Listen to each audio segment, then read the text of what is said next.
देखते हैं 2.85। इसमें हस्बैंड प्रोबेबिलिटी गिवन है, प्रोबेबिलिटी ऑफ वाइफ गिवन है, probability of husband intersection wife जो है वो गिवन है। अब आपने क्या करना है, at least one member of a married couple will vote. अब ऐसा कपल बताना है जिसमें वो दोनों मिलकर वोट कर रहे हैं, इकट्ठे वोट कर रहे हैं। तो इसका मतलब है अपने हस्बैंड और वाइफ का यूनियन बताना है। तो इसका फॉर्मूला हमारे पास होता है P of H plus P of W minus P of H intersection W। तो इन तीनों की वैल्यूज़ देखें आपको ऊपर गिवन है, तो आपने जस्ट क्या करना है, यहाँ पर वैल्यूज़ पुट करनी है। तो प्रोबेबिलिटी ऑफ हस्बैंड क्या है आपके पास, and then probability of wife 2.8 and then intersection 1.5. Now what it give the answer 0.34. That is your answer. Now let's move to part B. अब जो है वो हमने प्रोबेबिलिटी वो निकालनी है जिस पर जो है probability W condition with as, यानी हमने वो प्रोबेबिलिटी निकालनी है जिसने जो वाइफ वोट करेगी वही हस्बैंड वोट करेगा। तो ये कंडीशन प्रोबेबिलिटी है वाइफ की हस्बैंड पर। तो सब ऊपर इसका क्या आ जाएगा, इंटरसेक्शन आ जाएगा, और नीचे हस्बैंड की प्रोबेबिलिटी आ जाएगी क्योंकि हस्बैंड पर ये डिपेंड कर रहा है। अब हम क्या करेंगे, अब हम इसमें इंटरसेक्शन लिखेंगे, इसकी वैल्यूज़ पुट कर देंगे। वैल्यूज़ हमने ऑलरेडी ऊपर लिखी हुई हैं, 0.15 डिवाइडेड बाय 0.21, और जब इसका आंसर चेक करेंगे तो हमारे पास आ जाएगा 5/7। इसको आप डेसिमल में भी लिख सकते हैं, दैट इज़ योर आंसर।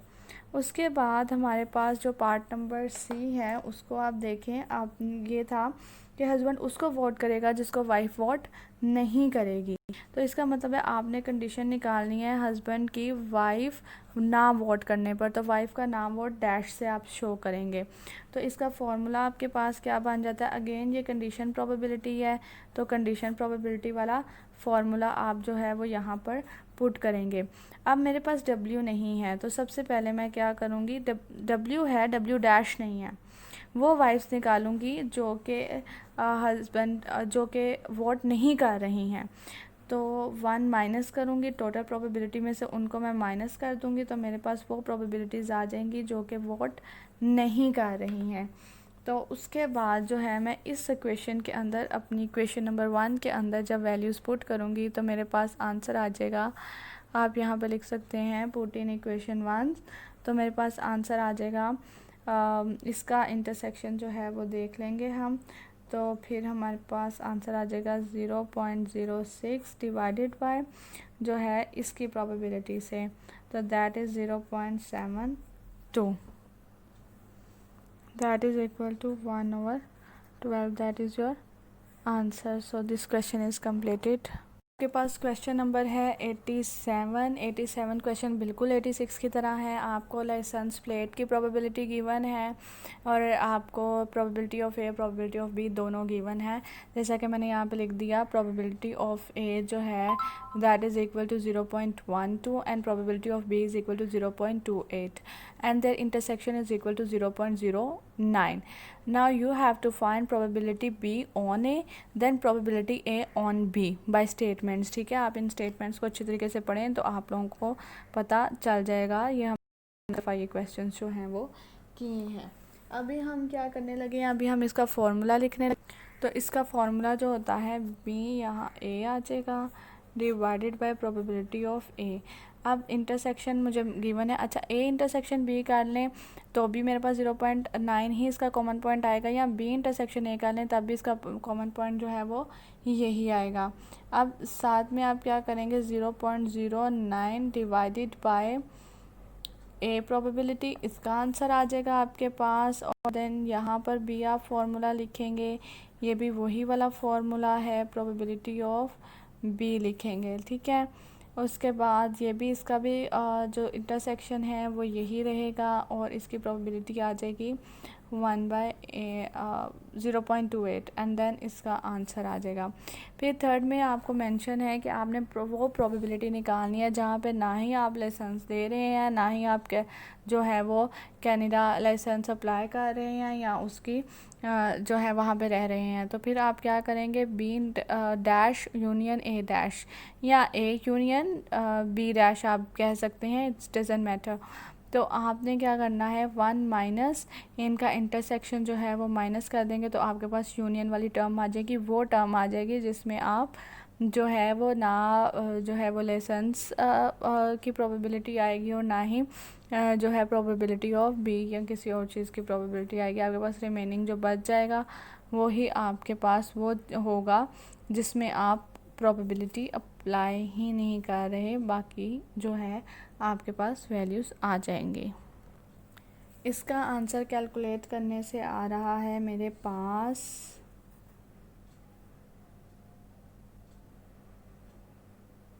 मैंने अभी 0.9 to 0.12 का आंसर आ रहा है मेरे पास 3/4 और 28 का आंसर आ रहा है 9/23।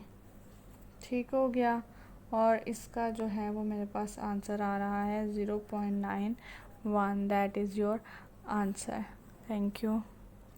अब बारी आती है क्वेश्चन नंबर 2.88 की। अब इसमें क्या है, आपको जो है वो हेड ऑफ हाउस का बता दिया है, this is house, and then आपको चेंज इन डिस्टेंस का बता दिया है। साथ में इसके कंडीशन गिवन है कि हेड ऑफ हाउस, अगर आपके पास बुक है तो आप देख सकते हैं, लिखा है head of house home when a telemarketing representative calls is 0.4 which means कि ये कंडीशन गिवन हाउस होल्ड की जो है वो मार्केट्स पर, तो that condition is equal to 0.3।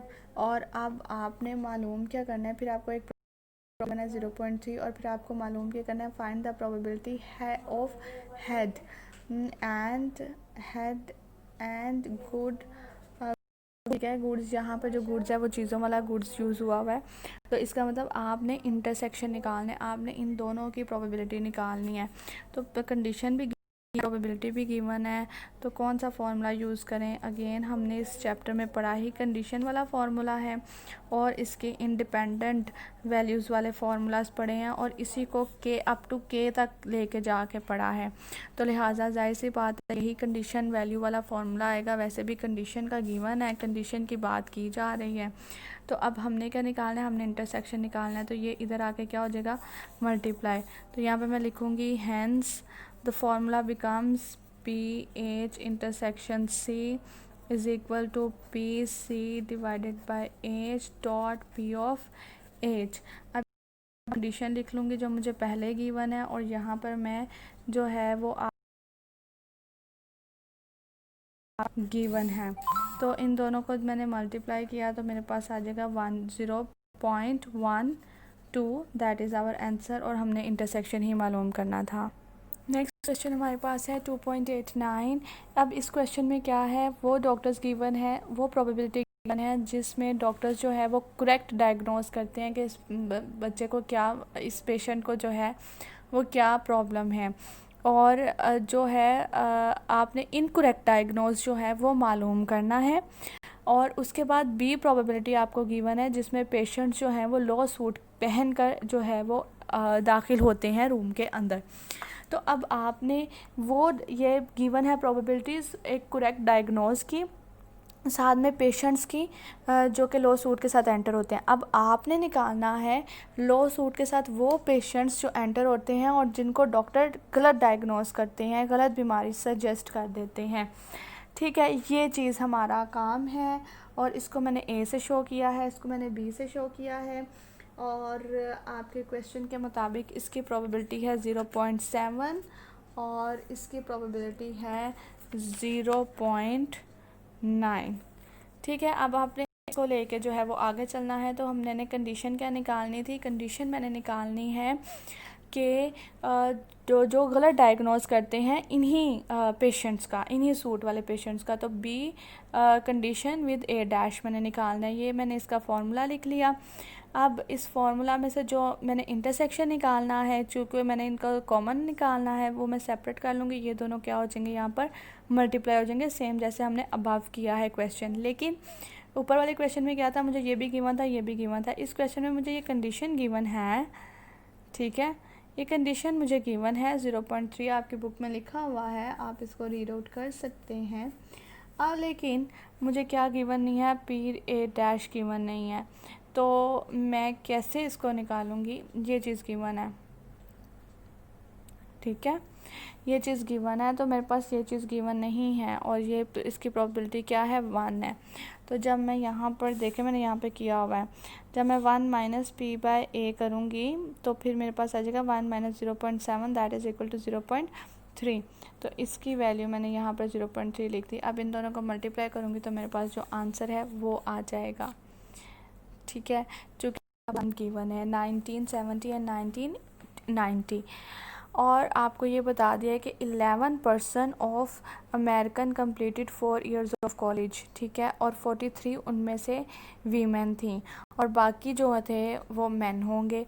इसी तरह से 90% है, तो ओवरऑल 22% ऑफ अमेरिकन ने जो है कंप्लीट किया 4 ईयर में कॉलेज। और उसके अलावा जो बाकी 553 हैं वो वीमेन ने किया है। तो बाकी वीमेन में से जितने बच्चे आएंगे वो होंगे मेल, जिन्होंने इस ईयर में पास आउट किया है। तो कमिंग अप टू नेक्स्ट देखते हैं। सबसे पहला क्वेश्चन आपका ये था, आपने प्रोबेबिलिटी निकालनी है जो वीमेन ने 1970 में पास हुई हैं, एग्ज़ाम क्लियर किया है। तो उसके लिए आप क्या करेंगे, आपको परसेंटेज गिवन है, ठीक है।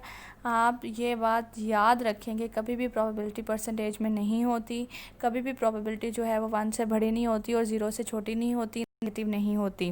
प्रोबेबिलिटी जो है वो 0 से 1 के अंदर लाई करती है। लिहाजा हम क्या करेंगे, इस परसेंटेज को 100 पे डिवाइड करेंगे तो मेरे पास आ जाएगा 0.43। तो ये मेरे पास probability of women is equal to 0.43 आ जाएगा और यही हमने फाइंड आउट करनी थी। उसके बाद पार्ट बी देखें ज़रा, उसको पढ़ें। उसमें लिखा है कि आप 1990 में जो है वो प्रोबेबिलिटी फाइंड आउट करें, ओवरऑल प्रोबेबिलिटी बताएं कि क्या जो है वो प्रोबेबिलिटी आई है। तो जैसा कि आपको पता है कि 22 जो है परसेंटेज ऑफ जो है वो ओवरऑल परसेंटेज है। तो 22 को जब आप 100 पे डिवाइड करेंगे तो आपके पास प्रोबेबिलिटी आ जाएगी। उसके बाद 53% ऑफ वीमेन है, इसको आप 100 पे डिवाइड करेंगे तो आपके पास आ जाएगा 0.53। अब आपने क्या करना है, आपको प्रोबेबिलिटी ऑफ वीमेन इन 1990 पूछा हुआ है। तो आप क्या करोगे, इन दोनों प्रोबेबिलिटीज़ को मल्टीप्लाई कर दोगे तो आपके पास जो प्रोबेबिलिटी आएगी वो वीमेन की प्रोबेबिलिटी आएगी 90 के अंदर, ठीक है। अब उसने नेक्स्ट में पूछा हुआ है मेन की प्रोबेबिलिटी 90 के अंदर। तो man would not finish college in 99, ठीक है, उन मैन की जो उन्होंने फिनिश नहीं किया कॉलेज। तो सबसे पहले तो मैं क्या करूँगी, मैं मैन की प्रोबेबिलिटी निकालूंगी। ये मेरे पास वीमेन की प्रोबेबिलिटी गिवन है, तो जब मैं मैन की प्रोबेबिलिटी निकालूंगी तो वो मेरे पास होगी 1 माइनस 0.53। तो मेरे पास आंसर आ जाएगा 0.47, राइट।